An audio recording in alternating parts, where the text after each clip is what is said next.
All right. Good evening, everyone. We'll go ahead and get started. My name is Kim Ormsby. I am the president of the Champaign County Camera Club, and welcome. You are at the first. This is our first Best in Show video workshop. So I'm excited about getting to show you what we've got together. Many thanks to Janet Sosby of the Urbana Park District and to Alan for they're the ones that put it together, and I think you're really going to enjoy it. It's going to be very helpful. It's going to be something that you can use even beyond this first Best in Show. I think it's going to be something that you'll be able to refer to often. As many of you know, Best in Show wouldn't happen if it wasn't for the partnership between the Urbana Park District and the Champaign Camera Club. And it's been a partnership that has lasted in the past 20 years. So we are really grateful for all that the Urbana Park District does. When you guys enter your images and when you enter your prints, it's the Urbana Park District that takes those prints and collects the entry forms and stores all those prints until the show. They're the ones that sort them out and haul them out to the Lincoln Square Mall, and they help us get them up and presented. And on the grids, they store the grids for us that we have the prints on. And they're also the ones that supply the meeting room that the judges use to do the scoring. So we'll go over that a little bit too in the presentation you'll see this evening. So many thanks to the Park District. They've done that plus a whole lot more. So we are most grateful for them. Before we get started, I want to remind you that this is being recorded.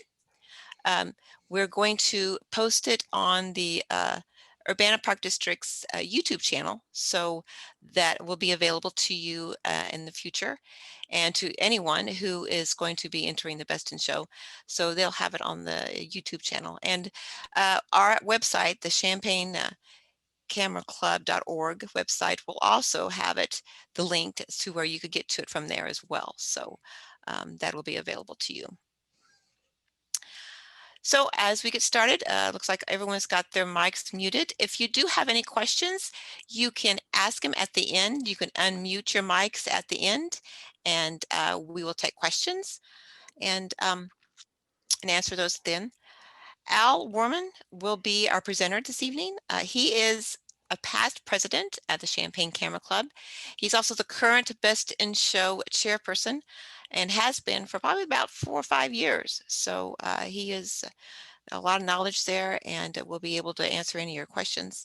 So let's get started. Al? Okay, great. And I will say Janet's been involved since the very beginning. So she's been here for all 20 of the years. So I was there when Hiram came to Robin Hall and said, I've got a great idea. Yeah, this all started 20 years ago. Hiram Paley, a former Urbana mayor, thought this would be a great way to, well, actually it was meant to generate some interest in our club. And so it carries on. And even despite the COVID year we're having, we have felt compelled to do this. The risk to you as a participant is really no different than it would be in any other year. The only difference really this year will be that there will be no public comment or public critique at the end of the show. But we do intend to do some recording of the judges as we pick the winners, and so there will be something to see when this is all done. And of course, there will still be awards that you can pick up at the Park District when we're done. So let's get started with the slideshow, and then we'll proceed. I hope to keep this kind of short, maybe 30 minutes or so. But the nice thing is, if it's recorded, if you have to duck out, you can catch up with it later.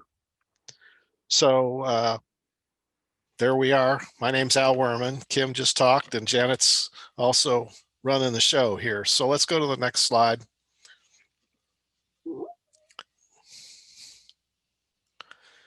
And here's kind of what we'll cover tonight. Talk a little bit about the competition itself, dates and deadlines, and then we'll talk about the categories. And I know most of you have been in this before, so this is going to be pretty familiar to you.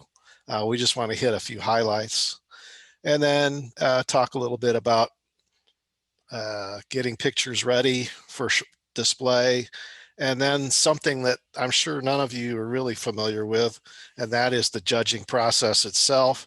We're going to kind of peel back the curtain a little bit and tell you how this all comes together, and then also talk in general about some tips, something that you might pick up that would help improve your chances, certainly improve your photography. You know, one of the reasons I know for myself, my perspective, and for Kim too, I know we both joined the camera club because we'd been participants and we'd been in the competition as well, and then felt like we were more interested in improving our photography more than being concerned about winning ribbons in the show. So a lot of us in the club are former competition participants. So let's go to the next slide. Oh, and I do want to make sure that we give credit to all of our sponsors. All of these folks have been with us, other than Prairie Gardens, who joined us rather recently.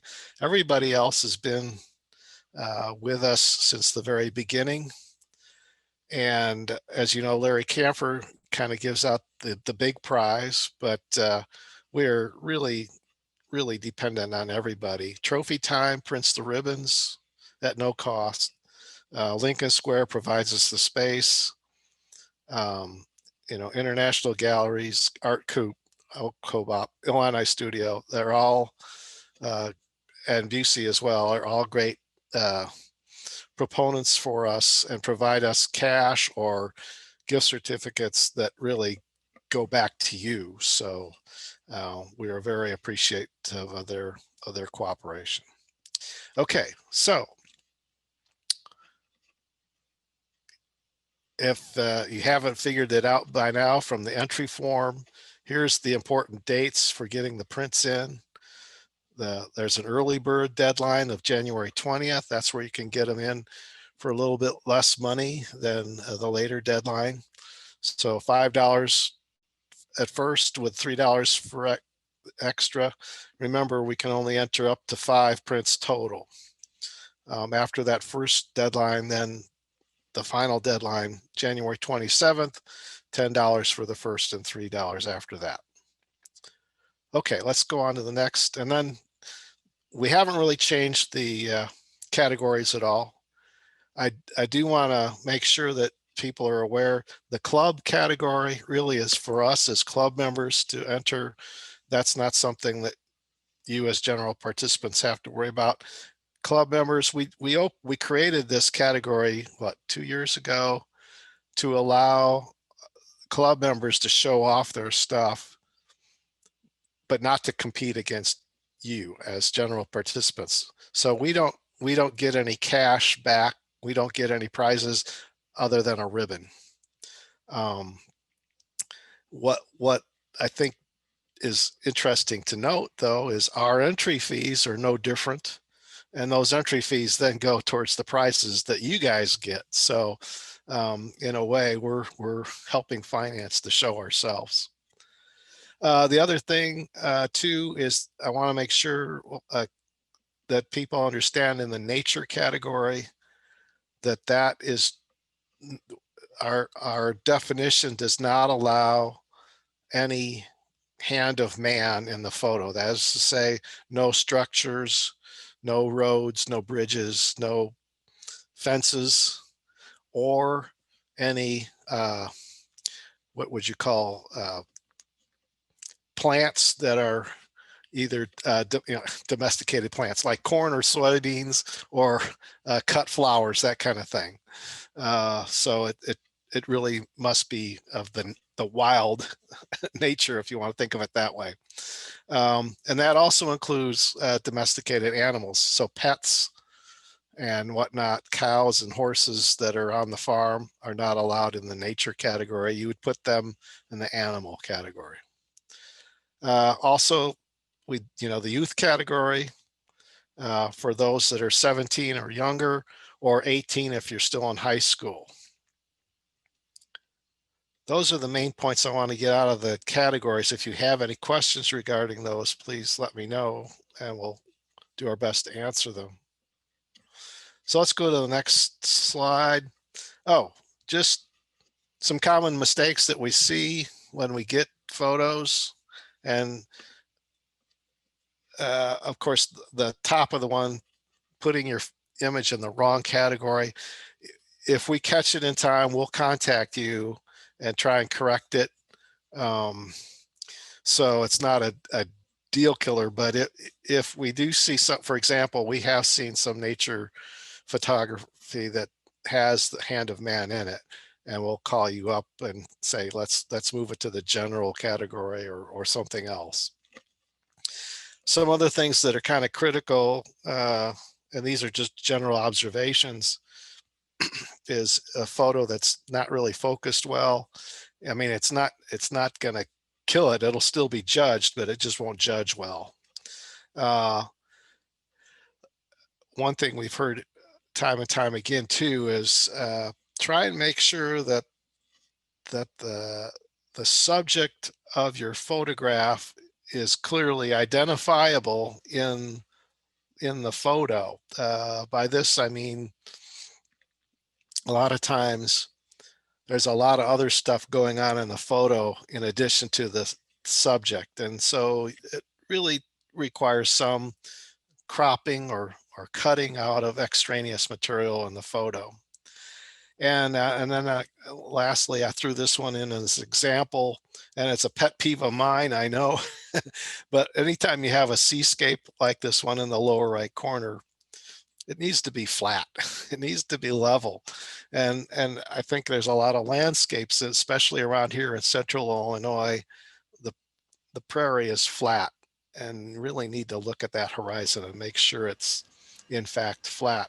I might also just point out, it's kind of another little thing. Anytime you have like a moving object in your photo, such as a boat like this, or if you have a bird in flight or an animal that's running, or even a child that's running, it's always good to give that subject space to move in the photo. So don't put the front end of the boat or the bird at the edge of the photo if it's going in that direction. It feels like it's hitting the wall, and it's just, it leaves you uncomfortable when you're looking at that kind of a photo. Oops. That's all right. I was ready to move on. I was ready to move on. Sorry about that. So of course, the requirement is we want the photo submitted on an 11 by 14 foam core. And that foam core is what, 3/16 thick. This image here shows black foam core, but most commonly there's white foam core as well. Now, you can submit an image that doesn't go all the way to the 11 by 14 borders, but I would add that generally speaking, the larger format is going to look better and will judge better. But we have seen some 8 by 10s mounted on 11 by 14 do just fine. So it really sometimes might be up to what you have as a printer at home as to what your capabilities are. The other thing, and we'll go over this a little bit too, but you can use double-sided tape to mount your photo, but please don't use tape around the edges of the photo to tape it onto the board. It won't work very well. We have a hard time with those because of the shuffling involved with all the stacks of photos that we get. That just becomes a major problem. So keep whatever gluing material you're using underneath the photo itself and not having it hang out where it's going to mess with other photos. Okay, let's go on. One of the questions that has come up on occasion, and in fact, our own club members ask about where they can get photos printed, especially when we're going to that 11 by 14 format. A lot of printers in your home will do 8 by 10s, but some will struggle to do something larger. So there's just a host of online services. I've just listed a bunch here. And then locally, Dixon Graphics, Walmart, Walgreens, FedEx, Staples, they'll all do it. I just had a couple printed today at Dixon. They do a nice job. So I've made books, photo books out of Shutterfly, and other members have used White House Custom Color. So you know, it takes a little bit of searching and working with some of these outfits. If you have to send it away, making sure you get back what you want. That's why I kind of like to use somebody that's local, because you can get some more immediate feedback. Okay, let's go ahead. Now, if you're inclined to do this, and I do it now quite a bit, cutting the Foamcore at home rather than going out and buying it cut for you. I'm using, I typically use the box cutter, which you see on the left. I also have X-Acto knives, and frankly, the X-Acto knife I've pictured here is probably not the best blade to use. It's too pointy, and when you try to put that on a straight edge, it's going to try and catch the straight edge itself rather than smoothly cutting through the paper, whereas the box cutter works very well. In both cases, it's extremely important to have a nice new sharp blade. You want to do it such that you're not tearing that foam core, you're really slicing it. And we have a little bit of a demonstration here. Kim, let's roll the tape. Here I'm down in my workshop, down in the basement. And the trick here is don't try to cut through that foam core in one slice. It usually takes 2 or 3 passes along the straight edge to slowly work your way through that foam core to get that nice clean cut. Okay. You can see how hard you were pressing down on that ruler too. Yeah, you really have to hold the ruler in place so that you don't go offline. So it takes a little practice, but it's doable. And also notice underneath I've got some mat board there. You don't want to do this on your dining room table, okay? Use a workbench that has some good padding underneath it so that you're not destroying anything underneath. Plus you're not dulling the blade in the process as well.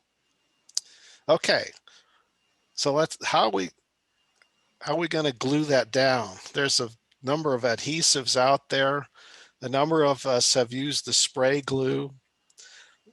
That works well, but I'll warn you that you want to do it in a well-ventilated area outside, maybe, or in your garage, because the fumes from that and the kind of the residue that spray glue puts in the air is kind of hard to deal with.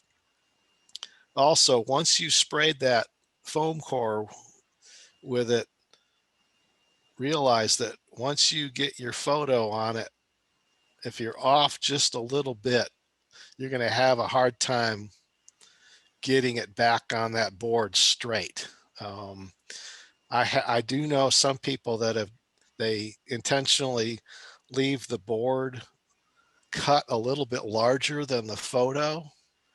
Then if it gets on the board crooked, they can recut the board to fit the photo. That way you're not, coming out with a cockeyed photo on the, it would just look strange if you had to cut the photo and not the Foamcore.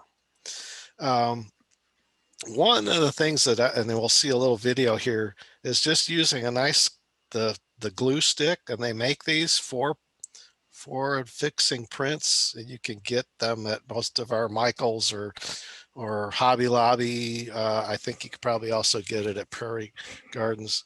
The glue sticks work really well, and it's just like, it works a little like a lipstick dispenser, and we'll show you some video of that. On the lower right is the adhesive transfer tape.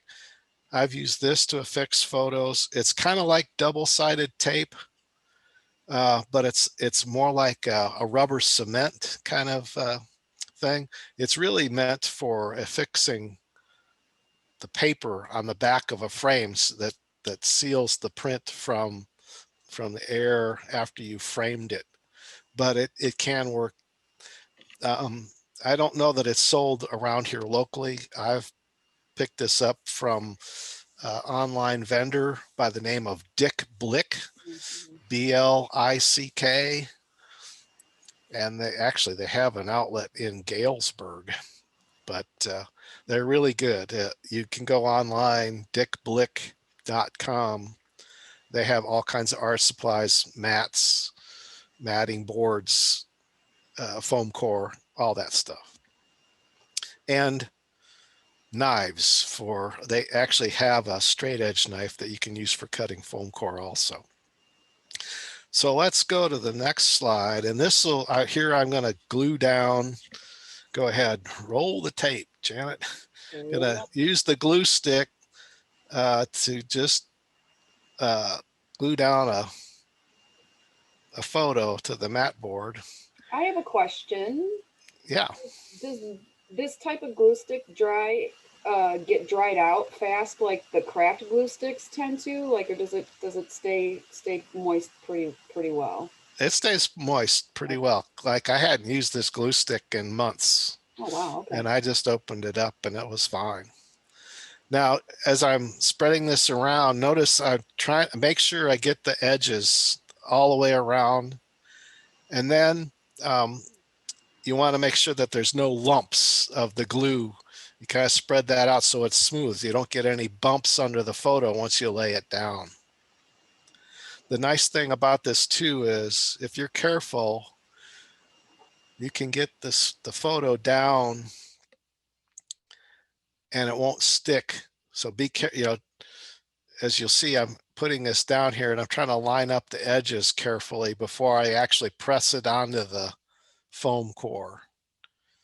I'd also say, make sure your hands are clean so that you're not using your dirty, grubby hands and messing up your print. Okay. But that's all there is to it. It goes down, it looks smooth. You might, if the corners aren't well attached, you can kind of peel it back a little bit and apply some more glue, but you'll get that down and it'll be fine for us and for the judges to see. And if we go to the next slide, you'll see that's the end product. That's what I just did there. So it looks very nice in terms of the edges. Don't worry about the photo itself. That's nothing to worry about, but everything came out very clean looking. Okay. Okay, so let's go on. I think for those of you that are listening this evening, this will probably be something that you'll learn something from. The question, how do you keep the bubbles and wrinkles in the photo when you glue it down? Well, that's where you have to be careful. And what I do is I didn't show it real clearly in the photo, but press down from the middle and then work your way out to the edges so that you're not getting any bubble in the middle and it has no way to escape. The nice thing about that glue is you can kind of press that out. You can work with it if you're careful. I actually have some cotton gloves that I wear, and it allows me to push on that photo without getting my hands or the sweat or the from my hands on the print. So there you can work those bubbles out if you get them. Okay, judging. Let's go. That'll actually take place the Saturday after the deadline. And we meet the judges. There's 3 judges. They will come to the Phillips Rec Center and we'll set up. Let's see the next, go to the next slide. We pass the photos through a light table. And just to kind of give you a sense of scale there. So that's my image there. That's 11 by 14. We've got a consistent light on top and the bottom. All the photos that are judged will go through this. So everything has the same consistent light. There's no difference for any of the photos. And if we go to the next slide, this is kind of the setup. Now the lights are on in the room here just so you can kind of see what it looks like. But in this COVID year, the judges are going to have to sit a little farther apart than they normally would, because they could, in a normal year, you'd sit closer together so you have a direct line of view of the photo. But we've already been talking to the judges that if they need a closer view of the image, we can hand it to them. They can actually look at it. But what will happen is, and we don't have all the people in this photo that would normally be involved, but in any category, we'd have a stack of the photos and we'd be passing them through the light box. And the person, Janet, is sitting in this photo on the left. She's holding a keypad. Actually, each one of the judges has a keypad, and they will score each of the prints on a scale of from 1 to 5. And if we go to the next slide, we'll show you the scoring system that we use. And I want to make sure that everybody understands that artistic judging is subjective, and our group of 3 judges may score something completely different than another set of 3 judges, or even sometimes the same set of judges could score things differently if they were doing it a week later. So you just have to understand that that's just the way these things happen. But it's remarkable when in the judging that I've done or have witnessed across the 3 judges, you tend to get a very consistent scoring. So if one of them likes it, generally they all like it. And it's because of this, what we're talking about here. We're looking at first the image from a technical standpoint, and then an artistic standpoint. So generally speaking, I'll go in when I'm doing judging. I'll start at a 3. Everything's going to get kind of the average rating, a good image, and then I go up the scale if I really like it, both technically and artistically, or I'll go down the scale if it's got some flaws, like it's out of focus, or it's, like I said, the horizon sloping or something like that. But this just kind of gives you some idea of the scale, and I mean, it's kind of hard to define what's good artistically, but I think we'll give you some tips later on that will help, I think, improve the photograph, and help draw the viewer in. And that's really what you're trying to do, is make the viewer a participant in the photograph. The one thing that I would say, as being here since the beginning, I really appreciate the way the Camera Club does this now.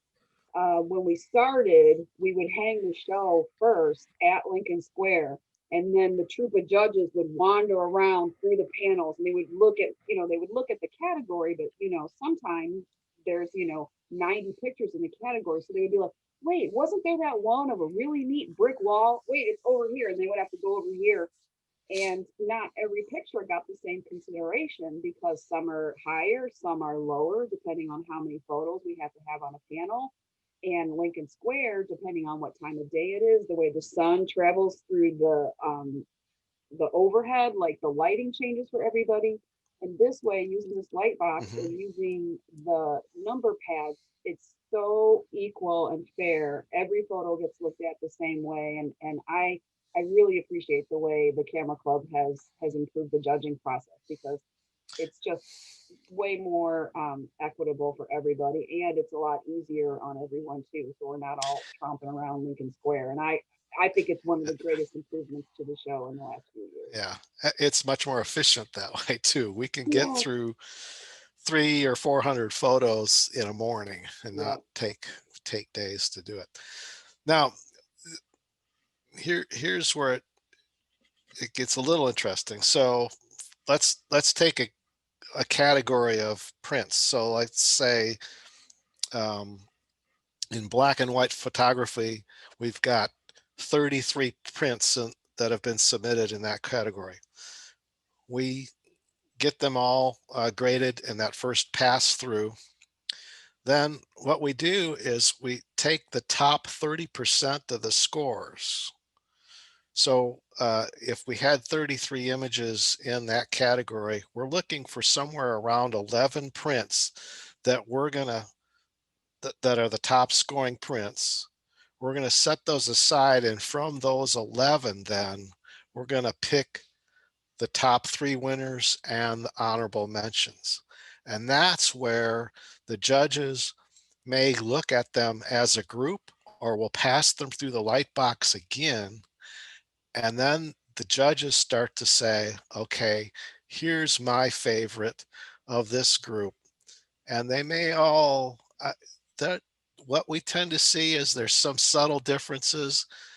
And then that's when they get into the interesting conversations about which one they're going to collectively agree is first, second, and third, and which ones will be honorable mention.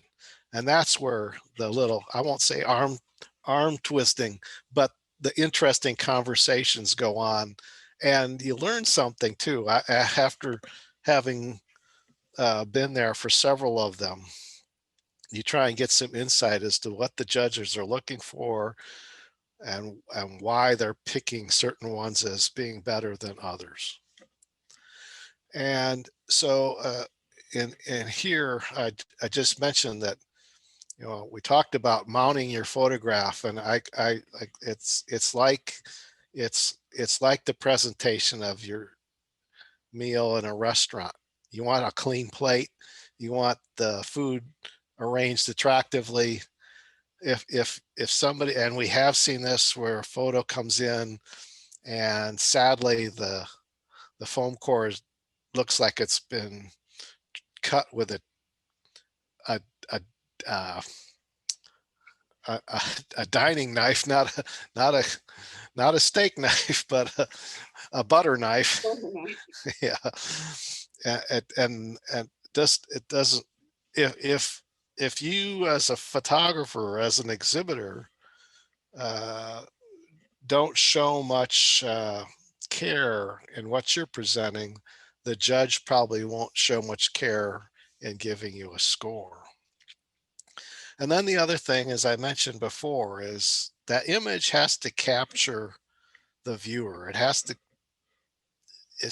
kind of pull you in physically, emotionally, in some way.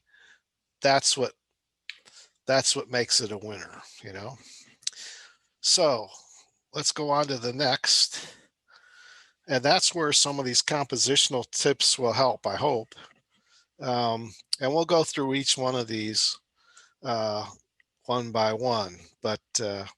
You want me to uh, just yeah, let's go ahead. We'll start with the rule of thirds. And this one, I think I'm sure most of you have heard about before, but if you look at the wren here on the upper right, where I've taken the photo and chopped it into, or put some lines on there like a tic-tac-toe board, the whole idea is to, rather than placing the subject of your photo right in the middle, is to set it off to one side or the other and use the points of the intersection of those lines as focal points.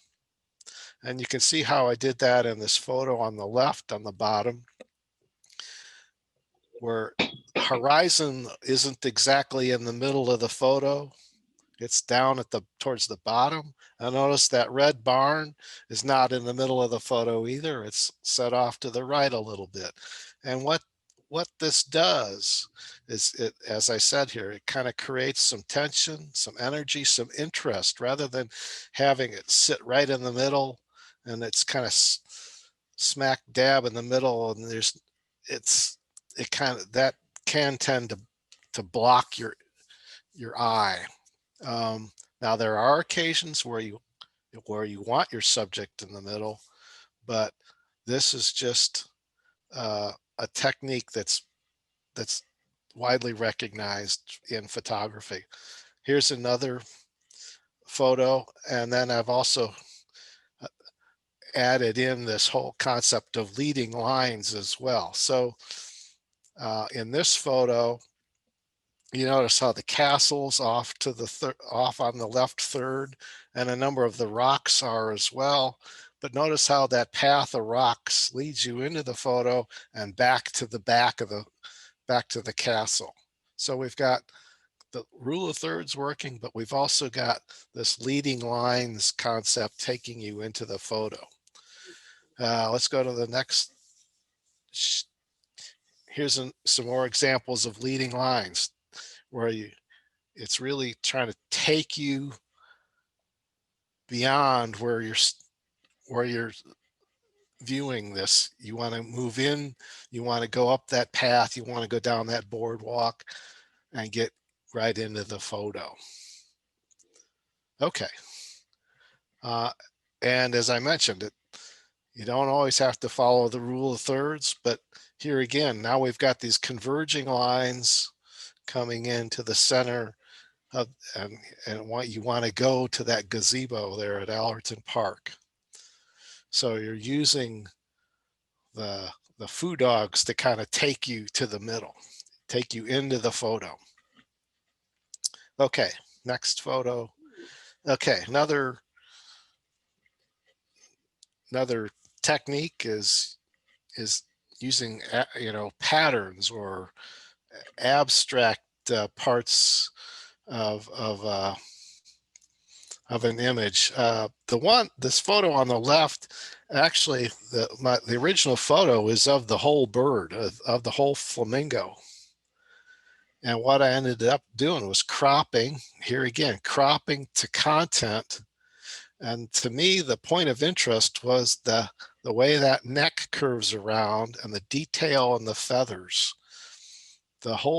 We all know what a flamingo looks like, but to me, this was of much greater interest. And again, it pulls the viewer into looking at that with more interest.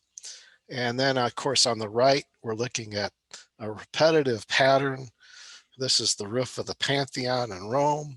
And you've got this very distinct imagery on the ceiling. And originally this photo was in color, and I converted it to black and white to emphasize the form rather than the color. Okay, let's go on to the next. Here's atmosphere. I think photographers in general like to take photos on foggy days where you get this mist and you get some feeling going on that you wouldn't normally get on a bright sunny day. But that atmosphere can occur in a variety of ways. For example, you get the smoke and the humidity. This was last a couple summers ago out at Allerton. We had a concert there. And in the middle, I just happened to be, this was a church in Rome, and we get that sunlight coming through the window. And I don't think too many of people were actually paying attention to it, but it just caught my eyes. It just seems so, I don't know, prophetic to be in a church and having that going on. And then, of course, the foggy mornings with the boats and stuff, that whole generates a feeling. Also notice that boat, I'm giving it room to move to the right. And that photo too is very much following that rule of thirds kind of concept. Okay, next. Okay, clouds. In central Illinois, I think we have to appreciate the sky. There's just no getting around it. That's really what makes it interesting around here. And frankly, I think I don't like a clear blue cloudless sky. It's not much interest, and I think you'd find that if you're on a day like that, what you might tend to do is emphasize something that's on the ground or in the foreground more than the sky. But on these occasions, the reason I was out there was to capture the sky. And also notice, and especially, well, in both of them, in neither photograph is the horizon cutting across the middle. It's even, and especially the photo on the right, it's below the third line. You know, I'm really trying to show the sky. We have a cloud question. Yeah. Where Anne has a photo that she loves and the clouds are moving. So the rest of the photo is super clear, but the clouds look a little blurry because they're moving. And so she was wondering, she's questioned if she should crop the clouds rather than be the focus of the picture. Well, there's a couple things. I have seen a lot of photographs where they actually do intentionally take a longer exposure to get the movement in the clouds. Yeah, does it look so you have this dichotomy of the stable land surface and the movement of the clouds. The other alternative, of course, would be you just need to increase or decrease your shutter speed, make it faster, in other words, so you're stopping the clouds. And that's a matter of controlling your camera, really taking a faster shot. Notice I also mentioned in here, keep your horizons level, especially in that photo on the right there. You don't want that, unless of course the ground is naturally sloping, but in this case we know it's flat. I was thinking of you when I was out there tonight taking pictures of the Great Conjunction. I was like, oh, I gotta get that level. Yeah, well, I honestly have a lot of photos that I've taken where just by depressing the shutter, the camera tilts. Yeah. And then you have to go back in and correct it. So it happens. Okay. Okay. More. Okay, and then again, clouds. We have great clouds in central Illinois and around here, and the drama in the sky can be fantastic. We have a number of members in our club that go out storm chasing just to kind of get those thunderheads rolling across the farms. And I haven't been quite so adventurous, but I happened to catch this one up on Lake Michigan a couple years ago. Okay. Everybody likes the grand vistas, right? And I have not done a lot of mountain journeys, and I know a lot of our club members have been out west or the Grand Canyon, You know, you get those giant scenes that are just breathtaking, right? Um, but you can create that here in Illinois too. The the prairie and the sky again can give you that great scenery. Um, it Lovely. yes, landscape would be where you'd want to put your clouds. um, in this case, the one on the lower left, it was this little fishing boat on this big water and the mountain in the back that happens to be Mount Vesuvius, but that that that gives you this feeling of grandeur, right? So those are always winners, uh, and judges like them if they're done well. Okay. Immediacy. This is one that really is a winner with the judges. It's that sense of a moment in time. There's this sense of urgency. There's some excitement. It's if you didn't, especially like this, the kids with the bubble on the left. A moment later, that bubble burst, and it was all gone. But I happened to catch it just at that time. Yeah, I think it's Or the people category. That's always a good, the people category. That's a good point. yeah. Um, puppies and babies are always kind of winners, but you have to do it well, right? They can be done too commonly, but there's something about that innocent look that really makes your heart reach out to them, right? Um, and that's the thing is we get a lot of family pictures, and those are fine, but there has to be something in that photograph that even if you don't know who that person is, you emote with them. So it can be a picture of grandma, but boy, it helps to have it's the grandma that everybody has that pulls you into that photo. Okay, next. And everybody talks about the magic light. You're talking about early morning when the sun's just coming up, or just before the sun goes down, the golden hour, or shortly after the sun goes down, the blue hour. Here I happened to catch the sun as it was coming through the trees out at Allerton. The next photo, we got that sunlight just when everything gets painted in this gold, right? And it just happened to have a golden retriever in the picture, but it's just that everything just turns that beautiful kind of shade, and it doesn't last very long, but if you're there, it's magical. I mean, is it like 5 minutes? Is it how much is it doesn't last long? Well, yeah, It it depends. can, it's probably 15 max. It just really depends, but yeah, it doesn't last long.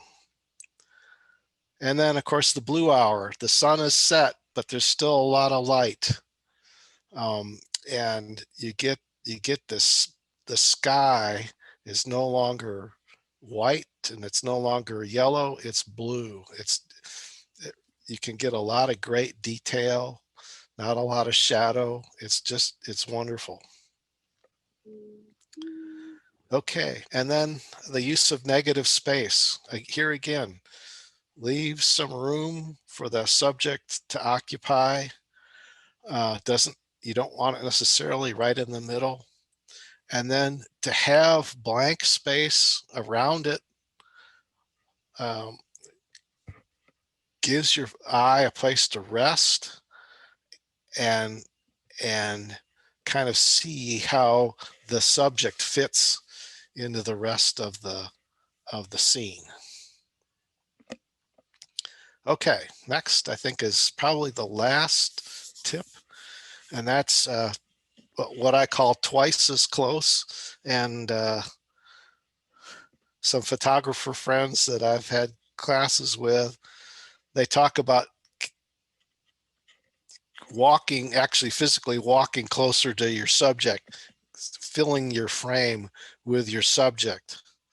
Now, in the case of a tiger in the zoo, you can't physically do that, but you can crop it. Now, on the left, if you were going for what I would call an environmental shot, where you want to put the tiger in its place in the world or in its environment, that might work. In fact, that photo on the left might be too close to show the tiger and where it lives.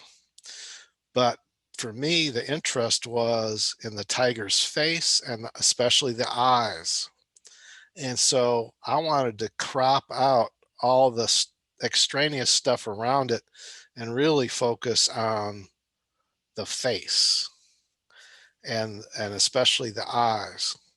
And that's another thing that's really important when you're talking about photographs of people and animals. You have to have focus on the eyes. If the eyes aren't in focus, you failed. It just won't work. You got to have that focus. So those are just some quick tips. I think that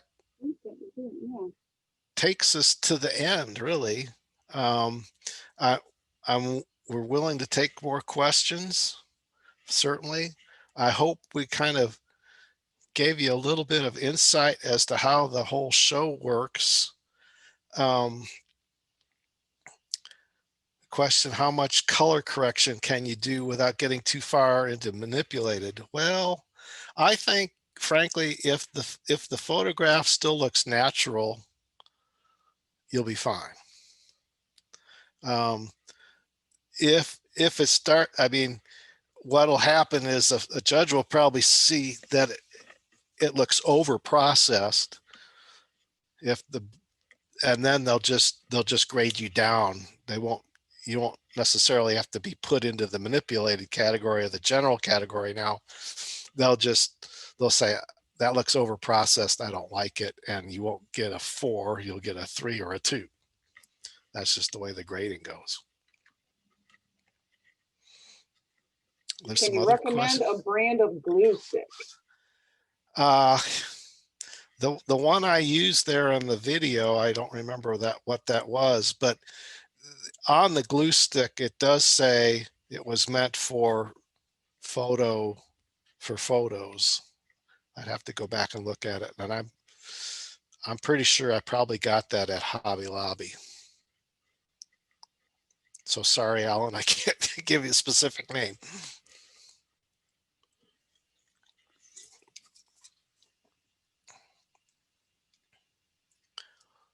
Any other questions?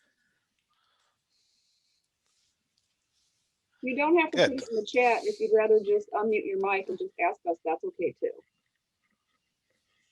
Do the pictures submitted have to be from any certain year? And that is yes. Your pictures have to be from 2020. Right.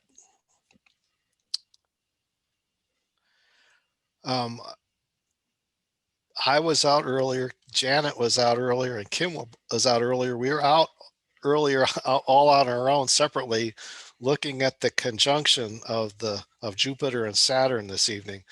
So if you get a chance, it's clear out, get outside of town, get a little west of town, and you can see it without a problem. If you have some binoculars, that'll help.